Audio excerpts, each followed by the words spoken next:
Welcome to All Things Moore County, Moore County's weekly radio show highlighting the many facets of the Sandhills. That includes real estate, lifestyles, community, and neighborhoods. And now, from 4 Properties, here's your host, Bill Sahadi. Good morning and welcome to the talk show, All Things Moore County. In keeping with the tradition that we've had now for almost 9 years, we always talk about how much we enjoy shows with students who are achievers, students who are trying to better themselves, learn life skills, learn discipline. And there's so many different venues. Just a few weeks ago, we had some of the cast members from the Taylor Dance, a Nutcracker here, and we love to highlight students. Today, we're going to take a little bit of a different take because we have some young ladies in this studio that you're going to get to hear from in a few minutes. We have 1, 2, 3, 4, 5, 6, and they're between 3rd and 5th grade. Does that make 7th? Oh, God. That's the biggest insult I can do if I guess your age too young. I'm sorry. 3rd to 7th grade. And our guest is Charlaine Hirst, who is a Class A golf pro. She's been here since 2003. And what she has done, not just as a golf pro, but as a mentor and a coach, we want to talk to her about because she's empowering young ladies, young girls. And just a couple of weeks ago, I think if everyone looked at Facebook or Instagram, every day there was a vote for Coach Metzger. And he won the U.S. Cellular contest, which was a $50,000 grant to the high school and a $30,000 technology package. Mentor Charlaine, good morning. Good morning. It's a pleasure to see you. It's been a couple of years since I've seen you. What brought you to Moore County? My husband was stationed here when he was at Fort Bragg. Okay. And so we enjoyed the area. Obviously, it's a golf mecca. Yep. And when he retired from the Air Force, we decided to make our home here. So we came back to the area. You're going to be talking today about the Girls Golf Club of Whispering Pines. But that sort of morphed from, I guess you started teaching here. And correct. Golf professionals have to constantly reinvent themselves. Absolutely. Right? It's a job that if you love what you do, you just kind of find better ways to do it. You find different ways to impact the business, but also just how you can share the game with other people. How did you get the Girls Golf Club started? I was involved with the first year of the Sandhills for about 8 years. Yep. I was involved with Bob Burwell, and he was a mentor to me in learning how to work with juniors. I had previously worked with Pine Needles with the junior golfaries. Right. So I've come from, many different ways. And through my experiences with First Tee, I decided that a girl-friendly setting was fantastic. I am an LPGA Class A pro, and when the LPGA came out with their girls golf through the LPGA Foundation, it just made sense to kind of go in that direction, and I love it.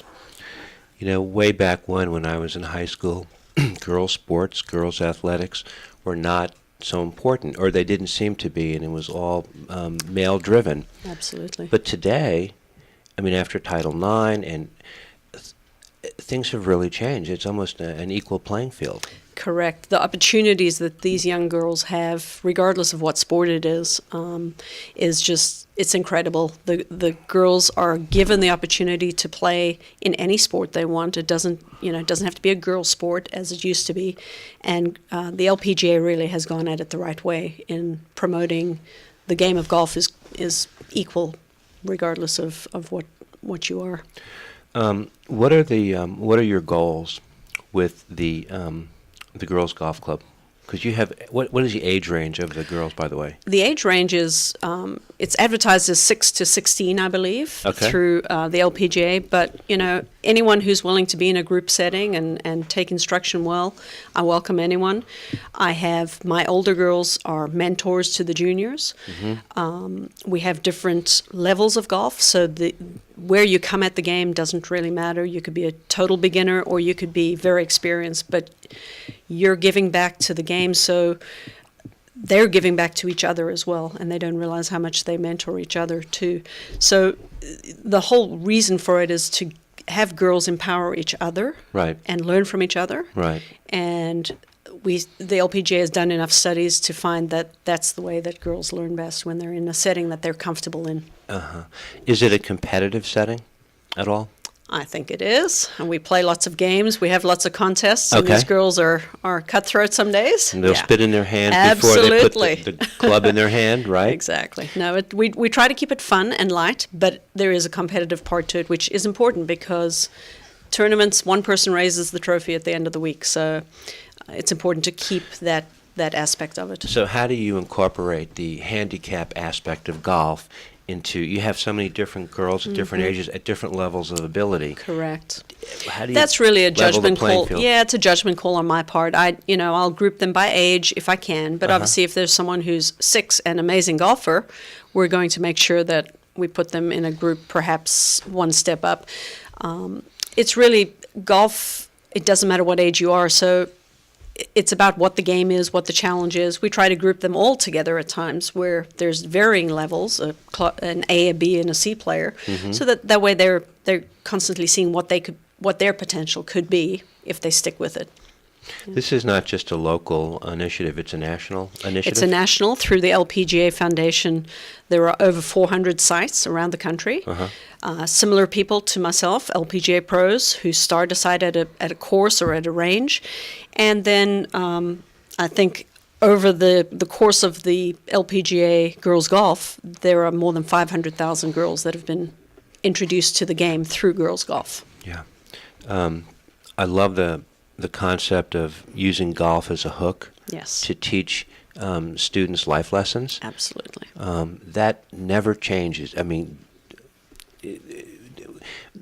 golf is a structured sport, and it takes discipline to follow through, doesn't it? You just can't. Yeah. Correct. And I think when you look at the ages, the 6-year-old in the golf setting, we've got to bring them back a lot to the etiquette of the game, where how you should be on the putting green. You're not running. You're not walking behind somebody's swing. You're not getting, safety. But that same lesson with a 10-year-old perhaps is a little different. Right. We don't need necessarily that same safety lesson, but we're talking about the etiquette and maybe take it a step further with the line of the putts or something a step up from that. So the game is amazing for teaching life lessons, though. That truly is. What I get from what you're saying is, all your students, they go to school. This is an after-school program. It's just another way that they can build self-esteem. Because if you can build self-esteem as a student, as an athlete, it carries over into other aspects of anything that they can do. They're ready to tackle the world. Absolutely. Confidence is an amazing thing. Right. And some people are born with it. Right. Or some people have it encouraged at home, and others, they struggle with it. So the girls' golf is founded around the 5 E's. Yeah, let's talk about that. Yeah. So the 5 E's are empower, enrich, engage, exercise, and energize. And all those words are very powerful words, right? So when we talk about confidence, we talk about instilling values in people and just what the game of golf brings to people, we tie it around these 5 E's. And each lesson is structured around one of those. We'll certainly throw in a rule of the game. There's a lesson regarding how to make a stroke, a certain shot we might learn, but everything ties back to these 5 E's. And confidence, expanding horizons, passion for the game. These are kind of what the overall goal is at the end of every day that we work together, but we're growing these girls' minds for everything else. So do you buy into the concept, and all the young ladies that are sitting here maybe can answer this question too, that golf reveals character? Absolutely. Does that all sound familiar? Yeah. Golf reveals character. How? So you find out quickly whether you're a confident person or you lack confidence when you're faced with a shot that might be difficult. You discover very quickly that maybe that ball that is not lying in a great lie, you've got to be creative how you hit it, or you could cheat and pull the ball out when no one's looking. And so those are constant challenges that as a group we work on, right? We say, well, yeah, how many shots did you have? You got to count every stroke, and perhaps you want to say it's a 6, but really it was an 8, and you've got to kind of bring that back to the lesson. What about each person's disposition, their temperament?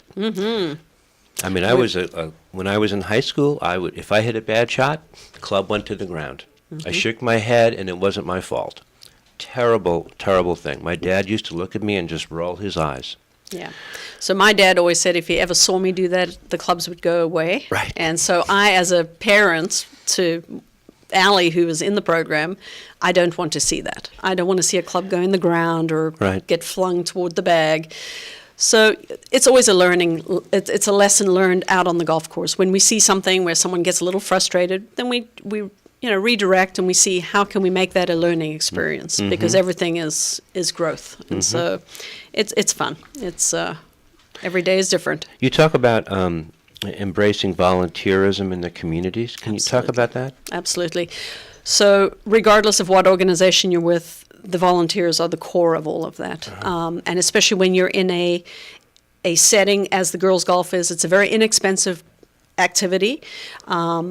We are very blessed to be at Whispering Pines, Country Club of Whispering Pines, and they take care of me there as a pro. That's where I teach my lessons. Right.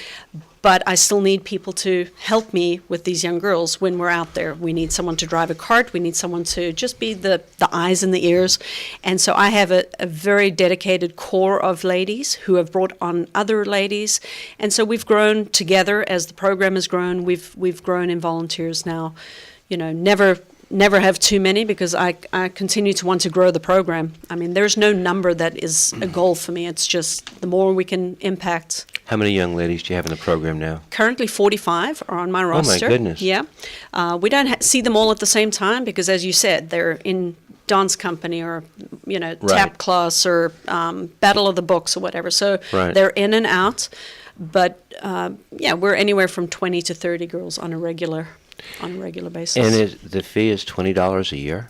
$20 a year, and that's made possible through, I've had some very generous clubs. Pine Wild was very generous in their ladies' golf organization. They supported us this year. Right. The LPGA is incredible. They have grants that I apply for every year, and it facilitates what I'm able to do. Yeah. And then Whispering Pines is incredible as well. I don't, what I have to do there is very minimal to encourage these girls to be involved. We always talk about Moore County as a great place to live, and that Moore County has a built-in system of nets to help support the kids from the time they're in kindergarten to the time they get out of high school, whether it's an in-school program or an out-of-school program. And we've talked about what happens when kids don't have the ability to get involved in something and they don't get the discipline. They can make mistakes. They can make bad choices. These type of programs get to keep the kids on the straight and narrow. You got it. It's the discipline, I think. When you're committed to an organization or you're committed to your friends who are participating, it encourages you to become more involved. And we're so blessed in this area with what we have as options for these young people that, they won't realize it until they get to be our age, right? I love the last bullet point that you wrote in here. We empower girls to dream. Could you read that? Sure. We empower girls to dream, to aspire to do anything and be anyone they want to be. We create activities to engage their minds and allow them to exercise their bodies and create an environment that enriches not only their lives, but ours in return. Yeah, that's almost like a mission statement, isn't it? Absolutely. I believe that came from the LPGA's mission statement for girls golf. Did it really? Yeah. Okay. Yeah. I remember as a kid, I was a caddy. I was in 7th grade, and I owed my dad a lot of money because I drove his car into a closed garage door, and he made me pay every penny back to him over 5 years. And I was smaller than a golf bag. And he took me to a golf course, and he just left me there. and I had to sit on the bench with all these adults. This is when caddying was part of the game. Absolutely.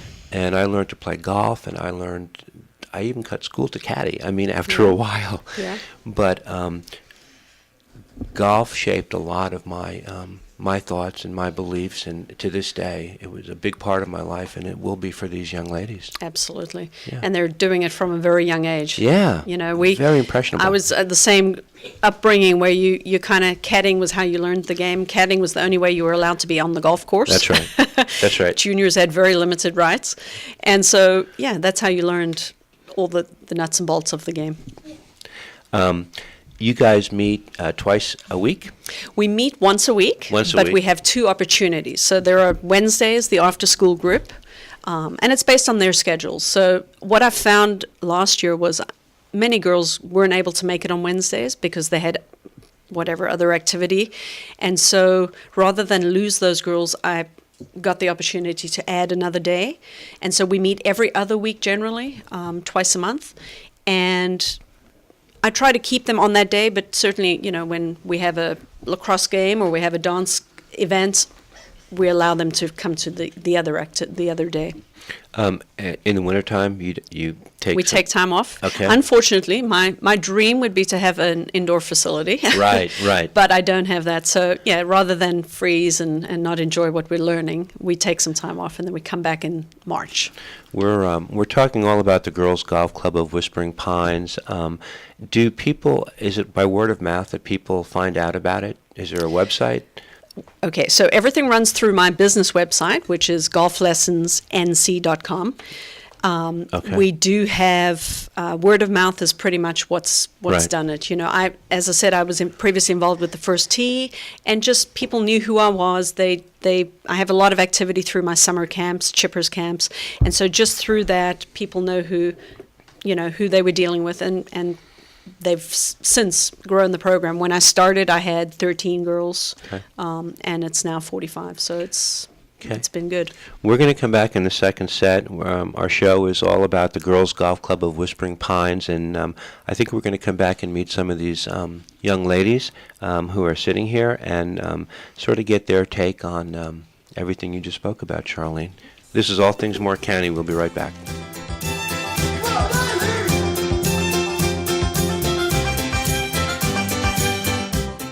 Welcome back to our second set of All Things Moore County. We're talking about the Girls Golf Club of Whispering Pines and the life skills that are taught at the school. And we're going to speak this section with this segment with a couple of the students and the participants. And the first two guests I have are Keely and Molly Ferdinand. Can you pronounce your last name? Ferdinand. Perfect. Okay. Keely, you're the oldest? Mm-hmm. Okay. Tell me how old you are. I am 10 years old. And that puts you in 5th grade? Yep. Okay. And Molly, how about you? I am 8 years old, but my birthday is in a week. We're going to call you 9 for the purposes of this show. You're 9, going on 10. Okay. So tell me about your teacher. We spoke to Mrs. Hirst the first set. Mm-hmm. We call her Coach Chip. Coach what? Chip. Okay. And what? Okay. And you have been with her for how long? About a year and a half. Okay. We started like halfway throughout it because they had this clinic. Okay. What do you like the most about the girls' club? I like how we have challenges sometimes. Okay. Do you like to be competitive? Yep. You like to win? Mm-hmm. What happens when you don't win, though? How do you handle it? I'm just like, maybe next time. Okay, that's a good attitude. Molly, I want to talk to you, too. Tell me about how you handle. Are you very competitive? Sometimes. Okay. You've been doing this for a year and a half like your sister? Yes, we started at the same time. Okay. And tell me about your teacher. Coach Chip is nice. Mm-hmm. You learn a lot from her? Yeah. Is she, does she go easy on you? Does she get into your face sometimes and call you out on stuff? Do you know what that means? Okay. Does she discipline? No, not really. Not really. Okay. Did you play golf before you knew her? Yes. Yes? Yes. You did? And then after golf, before we knew her, after that we went to the first tee. Okay. And then we decided to go here because the first tee just kind of repeats. In this club, we learn more and stuff. Okay. I met a classmate of yours, Keely, today, Lainey Gibson, and she said to me, "Oh, I know her." She said, "I didn't even know that she played golf." Now, do you talk about it at school at all, what you do after school? No, not really. No? I have multiple sports. Okay. Is golf your favorite or one of your favorites? Yeah, one of my favorites. Okay, Molly, how about you? Golf is one of my favorites. Okay. You speak, you're very definitive in what you say. You get right to the point. You don't mince words. That's good. Do you think that you're going to continue to play golf as you get older? Yep. Yes, I Okay. very much do think. You do? Okay. You guys are both very well spoken. We're going to have a couple of your classmates come over and talk as well. Keely, thank you for coming and speaking to us. And You're Molly, welcome. thank you. And you're going to be 9. I want everyone to know that, not 8. We have, Charlene had said that the age group runs from, I think, between 6 and 16. And so we're going to speak with Allie Hirst, who is Charlene's daughter, and Kate Grantham. Allie, you're what grade? 7th. Okay, so you are at the higher end or the higher echelon of the age group. Yes, sir. Okay. Because your mom is a coach, I have to ask you this. Because when I was a kid, my dad was a coach. I thought I was going to get special treatment. But he was tougher on me than he was on you two? Yes. Tell me about it. She expects me to like help more people out because I'm her daughter and I've been like playing with golf since I was 3. So Since you were 3? Yes, sir. So I know more things and I just like have to take leadership. So, do you know, that very good answer. Do you know what being a mentor means? Yes, sir. Tell me. It means to take leadership and help people out when they need and just like be there for people. And support them. Yes, sir. And that's what your mom does? Yes. So it's easy to mimic. Are you the oldest in your family? I'm an only child. So you're the oldest, the youngest, and the in-between, Yes. all in one. Yeah. So you've been playing golf since you're 3. Yes. You see yourself playing golf in high school as you get older? Yes, sir. Yes. Is it your passion? I like lacrosse better. Uh-oh. That changes too as you get older. Kate Grantham, you are, and I love your T-shirt, by the way. Thank That you. is pretty cool. What grade are you in? I'm in 5th grade. And you go to school, did you say you go to EDS? Yes, Episcopal Day School. Okay. So how long have you been playing golf, and how long have you been in the girls' golf club? Well, I've been playing golf since I was around 1. I used to have these plastic golf clubs, and we'd go. Since you were 1? Yes. I'd play with my dad, Really? and I used to have these plastic clubs, Oh, and boy. go out. And I was fairly short, and we have this picture in the kitchen of us when I was really little. Did you used to putt in the house with Dad, too? Would he play with you in the Yes. house? And your dad must be a very avid golfer. Yes, sir, he is. So are you the only girl in your family? Do you have sisters? No, sir, I have 2 little sisters, Sarah and Lindsay. Okay, so you're the oldest. Yes, sir. Okay. And do you play other sports? I also play basketball. Okay. I also do tumbling and piano. Okay. Wow. What is, tell me what you call your coach again? Coach Chip. Coach Chip? Yes, sir. C-H-I-P. Yes, sir. Okay. What is the coolest thing about Coach Chip? What would you say? Well, we have lots of fun, and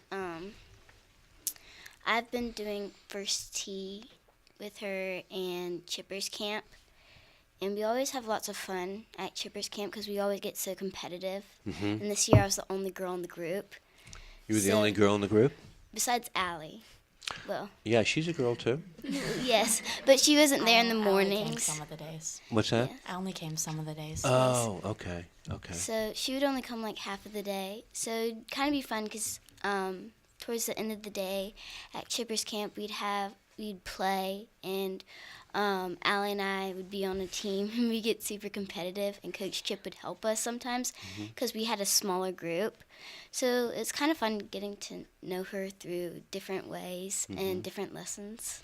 One of the most important things that I always found about golf is really hard. Yes. It's really hard, and it teaches you how to deal with adversity, doesn't it? When things Sir. don't go so well. Yes, sir. How do you handle bad shots, and how do you handle things that don't go so well? Well, sometimes when I was younger, I used to kind of get mad When you were younger? because my dad would help my younger sisters, and he wouldn't help me as much. Okay.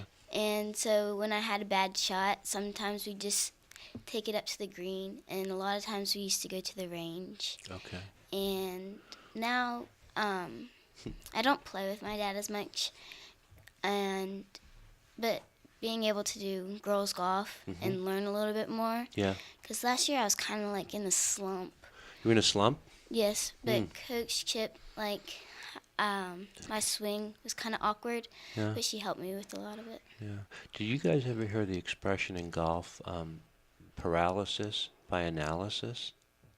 I think I've heard it. Have you one heard time. that before? You know what it means? Yes, sir. It means if you're playing golf, you think so much, you can't execute. And sometimes the best shots you're going to hit when you have no thoughts in your head, and your muscle memory takes over, and you know. Yes, sir. Yeah. One time when I was playing with a different group, it was in the rain. Okay. That was like the best time I played because Yeah. I wasn't thinking. I just kind of wanted to get out of the rain.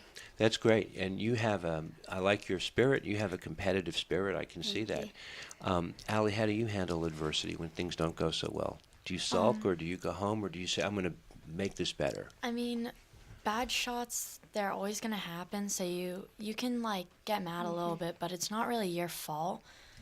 No. So, I mean, you can be mad for a little bit, but then you just have to, like, get better and keep going, Okay. because they're never going to, like, stop happening. Right. So you just have to keep playing and keep a good spirit. Yeah. You know, what's so cool about golf is just like life. Because in life you run into things that are challenges, and sometimes you win, sometimes you lose, but you have to keep moving forward. And it sounds like you guys both have a great attitude. Thanks for coming to join us. And Thank you. this was a lot of fun talking with you. We're going to speak to two more young ladies. We're going to be speaking to Emma Dennis, and we're going to be speaking to Sarah Grantham. Sarah, your sister just spoke to us. How old are you? I'm 8. Okay, that puts you in 3rd grade? 4th grade? I'm in 2nd. Oh my gosh, really? Okay, you look a little bit older. Tell me about your involvement. Do you enjoy working with Coach Chip? I do. Yeah. What do you enjoy? What's the most fun? What's the most fun part of it for you? I like to get into teams and play against each other. So you like to be competitive, and sometimes you're on the winning team and sometimes you're not? How do you feel when you lose? I get mad sometimes, but Okay. sometimes, But you learn. yes, Okay. I learn from my mistakes. Yeah? You learn from your mistakes. That's very important. I know some adults that don't do that. That's very good. Emma, it's a pleasure to meet you. Thank you. I have seen you on Facebook. Your mom has Yes. posted, and you dress like a professional golfer. I just have to tell you, you look like you just walked off a magazine cover. How old are you? I am 11. So you are 5th grade? Yes. 6th. Okay. How long have you been in the golf program? Maybe 2 or 1 year. Yeah. What do you like the most about it? Being competitive. Do you play to win? No. Are you okay? So let me ask you this: when you hit shots, are you hard on yourself or are you easy on yourself? Easy. Okay, so you're not too self-critical. Yes. Okay. Do you know some students in the class that might be too hard on themselves if they make a mistake? Sometimes, yes. Okay. Everybody reacts differently to the emotions of the game, right? Mhm. What's the favorite part of golf for you? What do you look forward to the most? The shots and how they're difficult. Yeah. What's difficult for you? Which types of shots are more difficult than others? Like when you get your ball in the pine straw. Yeah, that's hard to get it out of there. Yes. Yeah.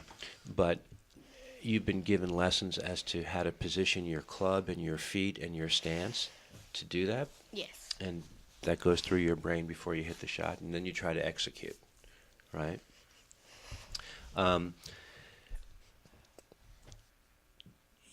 Do you do other sports in school besides golf? So golf is your thing. Yes, golf. Okay. Did you ever think you'd play golf? Because Maybe. yeah, but not a lot of kids in school play golf, do they? No. Yeah. Do you talk about it? Sometimes, yes. Okay. Tell me about Coach Chip. What's the coolest thing about her? The games she makes up. Okay.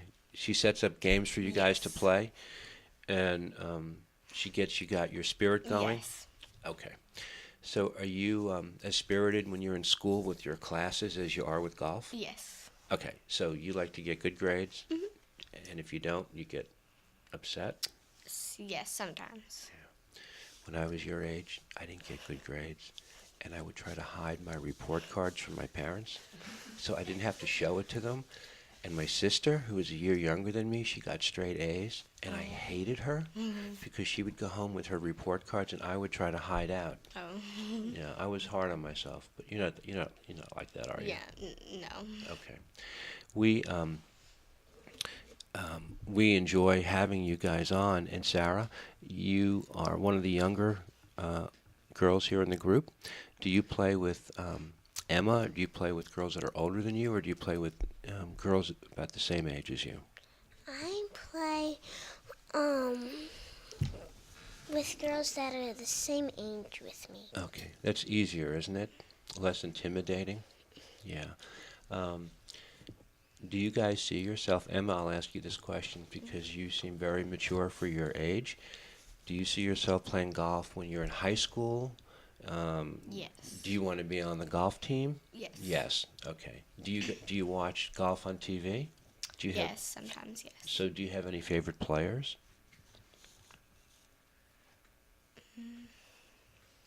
Maybe. Okay. But you get to watch some of the lady pros play? Yes. Okay. Makes it very realistic for you, doesn't it? Yes. Okay. I'm so glad that you came to do this, and I'm so glad, Sarah, you came to do this as well. We wish you both the very best, and we're going to speak to Coach Chip before we wind up, Thank you. okay? Thank you, guys. Thank you both. You have an impressive group of young ladies. They're not afraid to get behind the mic, so they're not afraid to take challenges. They are excited, and there's nothing that's too big for them to try out. No. Yeah.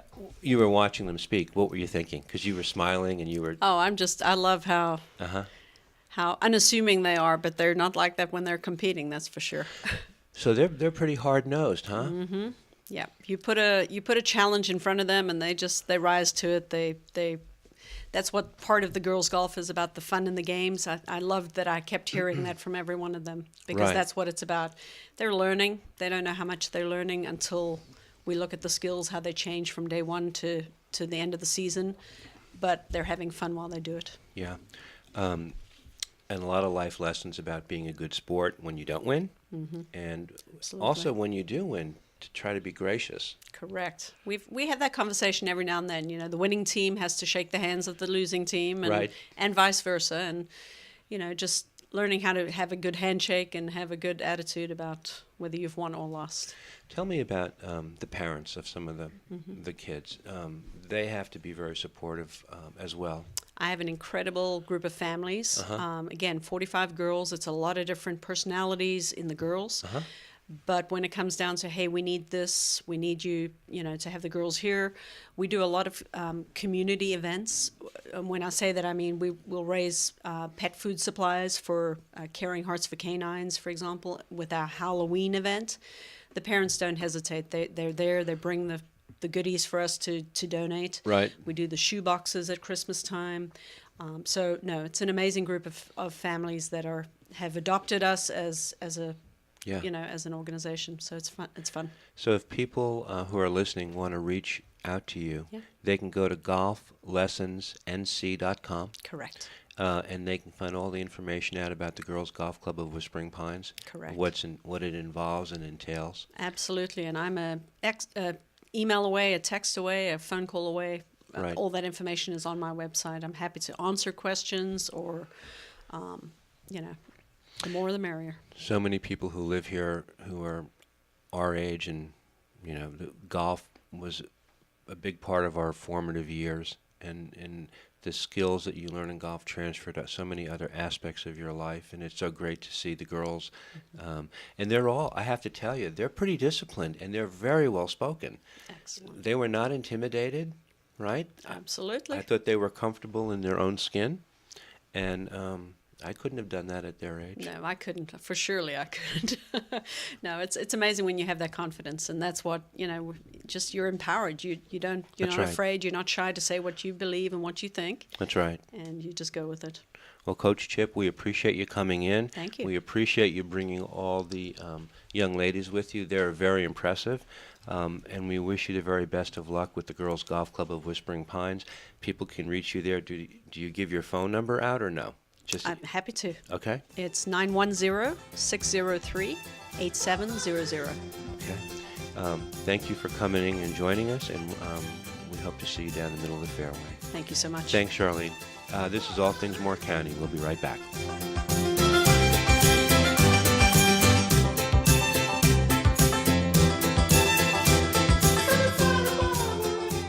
Welcome back to our third and final set of this week's edition of All Things Moore County.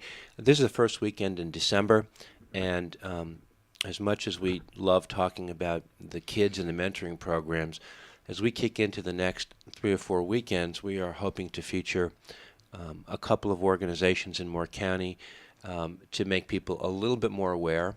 And today we're going to be joined by the Executive Director of Meals on Wheels, Rebecca Listrom.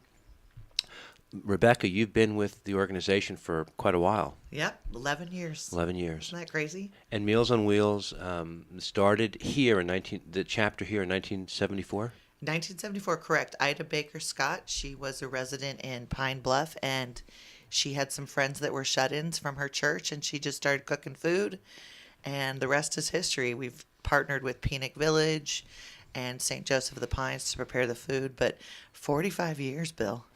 And you're not an organization that gets any kind of public monies. No, we receive absolutely no government support. We're super blessed to receive money from United Way, but as I'm sure you know, we do go through a rigorous grant application process, but That's right. United Way has been just an amazing partner, and their contributions each year through that grant process Right. application is about a quarter to a third of our entire budget. So without them, we'd be in trouble. But Meals on Wheels of the Sandhills is totally independent. We're not part of the national organization. We do it all on our own. So who does Meals on Wheels service? Who do they provide food for? So the woman who started the program, as I said, was from the Pine Bluff, Aberdeen area. And after she had done the program for a few years, the county found out what she was doing. And they said, well, we want involved. And she said, well, you can do whatever you want in the northern end of the county. I'm keeping the towns of Aberdeen, Southern Pines, Pine Bluff, and Pinehurst. So my first answer is we serve anybody in those 4 towns. Right. The second answer is a little more detailed, and that has to do with anybody who is not able to prepare a meal for themselves or does not have the financial means to buy food, to prepare a meal for themselves. But with that said, it's also folks that are recovering from surgery, people who have gotten out of rehab. Right. It's interesting. I get quite a few couples where the primary food preparer is recovering from hip replacement, Right. knee replacement, and then they require our assistance. Okay. We do charge for the meals. It's $65 a month to get meals Monday through Friday, but less than 40% of all our recipients are able to even pay that. They're unable to pay it. Unable to. And So what happens in that situation? that's why I go to work fundraising. So we get the money from United Way. We have this event, and I know you are aware of the dinner that we just had. Our Yes. 8th annual dinner Yes. was held on Thursday evening Yes. and was very successful. We had 9 tables sponsored by individuals. The event was at Phoenix Village. But when someone is not able to pay, it's up to me and our board and even some of my volunteers to go out and seek the funds Wow. to pay. Because we pay Phoenix Village just for the cost of the food. We don't pay them for labor or rental of my office or my internet connection, but we pay them for food. And last year we paid them almost $62,000. Is your office at Phoenix Village? My office is at Phoenix Village. I didn't know correct. that. Yeah. So people need to also know that the meals are prepared at Phoenix Village in their Correct. kitchen. Yeah. And wasn't it a couple of years ago there were some events here in the fall where there were some different cook-offs? And didn't Phoenix Village place pretty highly in that? I believe their chef did. Yes, they Right? did. They did. So, That was held at the Carolina Hotel. right. And Phoenix Village won a couple of awards. Yep. So the food that they are preparing are very nutritious. Absolutely. It's each individual gets a hot meal that comes with an entree, sometimes a starch, maybe a vegetable, even a roll. Then they get a separate container with some type of dessert and some type of salad. So they're getting 3 containers of food. It's funny, some of my, and I hate to say this, but elderly couples, they just don't eat like they used to. And Right. so they will get 2 meals and they'll split one at lunch and then eat one at dinner. Yeah. Bless their hearts. But yes, they're very nutritional. I always tell people that because our partnership with Phoenix and their knowledge of food preparation and what's nutritious for people, Right. there's no salts added, there's no sugars added. I mean, these are well-balanced meals. It sounds like you have a good symbiotic relationship with Phoenix Village where it's a win-win, Absolutely. right? Jeff Hutchins and Yeah. all the kitchen staff. I work with a wonderful gal, Tracy, in the kitchen, and she does all my food prep. She packages them all, puts them all in the individual team coolers. Her and I are on a text messaging basis. If I am running late or if I need to make a change, cancel a meal for someone, she's wonderful. But Phoenix is very committed to our organization. So these meals are prepared at the Phoenix Village kitchen to go out each day. Correct. How do you get them from here to there? So I have about, I did a count the other day. It's funny you're asking this. About 110 volunteers. So the meals are divided into the 4 towns into 9 different teams. So say, Bill, you said, I want to volunteer for your organization. I say, on Tuesday, the second Tuesday of every month on team 2, I have a spot. Okay. So that would be your team. So Okay. you would come in, get a very specific directional sheet for team 2 for Tuesday. Right. And you would get the big blue cooler with the hot meals labeled team 2, and then a cooler with the salads and desserts labeled team 2. You'd grab your coolers and head on out to do your deliveries. Wow. So the logistics, I mean, the organization has got to be crazy to do all this. It's funny. I can do it with my eyes closed. Really? I've taught both my children. My daughter's a junior in college, and my son's a senior at Pinecrest, and they both have helped run the program. They know how to do it, and they've asked me millions of times, how do you keep this straight, Mom? But 11 years I've been doing it. It's just, I know. Although I do know some back roads in this county. It's pretty funny. I bet you do. I really do. I bet you do. Tell me about the type of people that are your volunteers, the makeup. Boy, it's across the board. I have some fairly young individuals, and I'm getting more younger people, which really makes me happy. Right. Certainly have a large population of retired folks Sure. that come and make the deliveries. I have some folks that are, local business individuals. I have one real estate firm, and they rotate their realtors Nice. coming in on, Smart. I think, a couple Tuesdays a month. I get the students when they're out of school. My son is the president of ENRICH, so he organizes the kids to come in and deliver for me. And so business folks, retired folks and some younger folks, but it's great.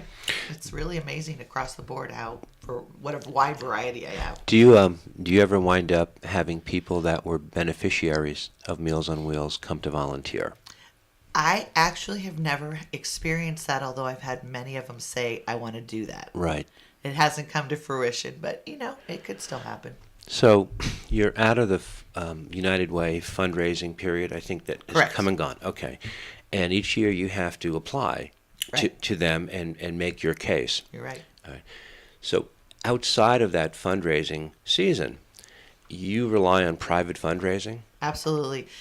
We're very fortunate to receive funds from a couple local organizations. The Whispering Pines thrift shop is amazing. We receive anywhere from $3,000 to $5,000 a year from that thrift shop. Wow. The Emmanuel Episcopal Thrift Shop, they make a large annual donation. They divide it up into a couple different payments, and that's always a wonderful thing to get. The Village Chapel has been a very strong supporter of our organization.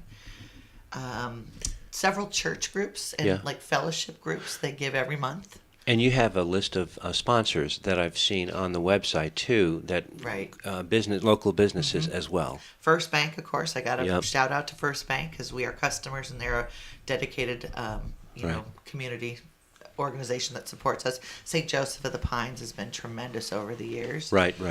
Other organizations, Sandhills Emergency Physicians. Shout out to my husband's group. They always he gets a little bit to contribute every year. Right. Page Memorial. In the past, Brownson. It's pretty. And then I won't even name all the individuals, but there are some amazing individuals that really have picked our organization. Tell me about your radar, your antennas. How do you find the people, or how do they find you? Well, a couple ways. Whenever I'm out doing community presentations, especially for United Way, I do end up meeting people. I get their business card. I send them information. My background is professional fundraising, so it behooves me to memorize folks' names and follow up with them, which has been very beneficial, I think, to Meals on Wheels. Right. But they can reach me through the website. You can donate through our website, which is www.mealsonwheelsofthesandhills.com. No spaces. It's all plural. And they can click the donate button. It's $65 a month to feed one person, or $780 a year to feed one person for a year. And again, less than 40% of my recipients are able to make this payment. So every dollar goes a long way. So the social economic group is usually those more in need, as opposed to those maybe who are just physically incapable because of surgeries or what have you? It's probably a 60-40 split. Right. 60 really are on the lower end of their socioeconomic ability to support themselves. The other 40% are folks that, like you said, and like I said, recovering from surgeries. And there are quite a few folks that have adult kids living out of the area, and they set up the program, and those adult kids make the payments for their parents. I gotcha. Yeah. Even though it's the Christmas season, your fundraising is not Christmas only related. It's 12 months a year. Exactly. But this is a great time of the year to at least put a little bit more light on it, a little more attention. And the dinner that you had the other night kicks it off for this season? Absolutely. And there's a story I tell, so I'm going to tell it as quick as I possibly can. But one of my board members goes out, and he's been delivering and been on my board for, I think, 8 or 9 years. Okay. Wonderful man. Really proud of what he does with Meals on Wheels. And he was delivering to an apartment complex several years ago to a gentleman who lived by himself, had a folding card table, one chair, and a small TV. Mm-hmm. And he lived on the second floor, and he would come down when he would see the volunteers' cars pull up to receive his meal. And my board member always opens the meal, because this is the first stop on his route, and checks it, because he wants to make sure it looks good and it's presentable. And he looked at the recipient, he said, "Well, it looks like a really good meal today." And the recipient said, "When it's your only meal, they all look good." Oh, boy. And that really struck a chord with me, and I tell that story as often as I possibly can, because that really, really hits home. If someone's going hungry, Yeah. and I've taught my kids that and their friends, and I try to teach that younger generation that it's our duty to give back to this community. Right. And if you can help someone who might be hungry, do it. Yeah. 11 years is a long time. That takes you back to 2008, I guess, when you started. Exactly. And every year you've been, you've come forth. You've been the lead person, the spokesperson, so much for Meals on Wheels. It's a great organization, and we just want people to be aware of it. And again, if they go to your website, it's mealsonwheelsofthesandhills.com. That's it. All one word. All one word, yep. All right. Rebecca, good luck with the rest of the year and early next year with your fundraising. And it was a pleasure to have you back, and we will just wish you the best. Awesome, Bill. Thank you so much. Always good to be here and great to hang out with you. Thank you. Thank you. Okay, we will be back next week, and we will probably be featuring a couple of groups in Moore County that help those maybe who are not as fortunate as others. And it's a very giving community, and it's a great time of the year to highlight it, even though these agencies are 12-month-a-year organizations. Rebecca, thanks for coming. Thanks, Bill. This is All Things Moore County. Have a great week.